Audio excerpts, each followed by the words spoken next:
তো আজকে কিছু কথা হচ্ছে কোরিয়া সরকারের জন্য।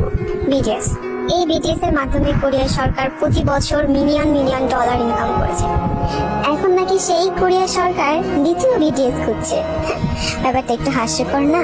অলৌকিক শক্তি পৃথিবীতে একবারই ঘটে, আর যেটা আমাদের বিটিএস মেম্বারদের সাথে ঘটেছে। আমাদের বিটিএস মেম্বার সোগা একবার বলেছিল যে ক্যাপপ ব্যান্ড আবারও তৈরি হবে, কিন্তু বিটিএস কখনোই তৈরি হবে না। আর এটা আমরা মন থেকে বিশ্বাস করি, আর এটা সত্যি বাস্তব, কখনোই হবে না। ক্যাপপ গ্রুপ তো অনেকগুলাই আছে, কিন্তু বিটিএস গ্রুপের মতো কয়টা আছে?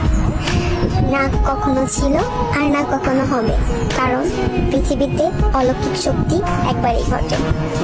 বিটিএস কোনো ক্যাপপ ব্যান্ড না, এটা একটা ফ্যামিলি যা কোটি কোটি আর্মি নিয়ে গঠিত। বিটিএস আর আর্মিদের মধ্যে যে সম্পর্কটা আছে সেটা কখনোই তৈরি হবে না, হাজার চেষ্টা করলেও।